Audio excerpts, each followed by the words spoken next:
ডিগবৈত 5 শতাধিক বিজেপি সমৰ্থকৰ বিশাল বাইক ৰেলীত ডিগবৈ বিধায়ক সুৰেণ ফুকনো উপস্থিত। বিধায়ক সুৰেণ ফুকনৰ নেতৃত্বত 5 শতাধিক সমৰ্থকে সমগ্ৰ ডিগবৈ সমষ্টি পৰিভ্ৰমণ কৰে।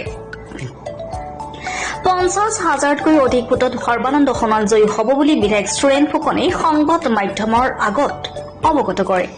ডিগবৈৰ পৰা হাছান আখতাৰ ফৰিদৰ ৰিপৰ্ট, আছাম লাইভ 7। 26টা সমষ্টিত সকলো স্থানতে সকলো জাতি জনগোষ্ঠী ভাষা ভাষী ধৰ্মীয় লোকৰ মাজত তেওঁৰ কৰ্মৰ দ্বাৰা জনপ্ৰিয়তা অৰ্জন কৰিবলৈ সক্ষম হৈছে আৰু তেওঁৰ প্ৰেৰণাতে ইতিমধ্যে আমাৰ প্ৰতিটো জাতি জনগোষ্ঠী প্ৰতিটো ভাষা ভাষী দিন দৰিদ্ৰ দুখীয়া নিচলা অকৰা অজলা শিক্ষিত অশিক্ষিত সকলো লোকেই সকলো মানুহে ইতিমধ্যে তেওঁলোকে স্কিম পাবলৈ সক্ষম হৈছে।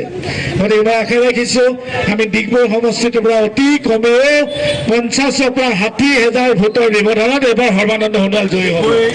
সমষ্টিটোৰ আজি 3টা মণ্ডলত বৃহৎ বাইক ৰেলী, ডিগবৈ মণ্ডল, ডিংৰাই মণ্ডল আৰু বুঢ়ীদিহিং মণ্ডল আৰু প্ৰতিটো মণ্ডলতে হাজাৰ হাজাৰ আমাৰ ভাৰতীয় জনতা পাৰ্টীৰ কাৰ্যকৰ্তাসকল ওলাইছে আৰু বিশেষকৈ আমি যিসকল আমন্ত্ৰণ কৰিছে তেওঁলোকে আহিছে আৰু তেওঁলোকে স্বতঃস্ফূৰ্তভাৱে বহু লোকে বিজেপিক ভাল পোৱা ডিগবৈক ভাল পোৱা লোক আহিছে।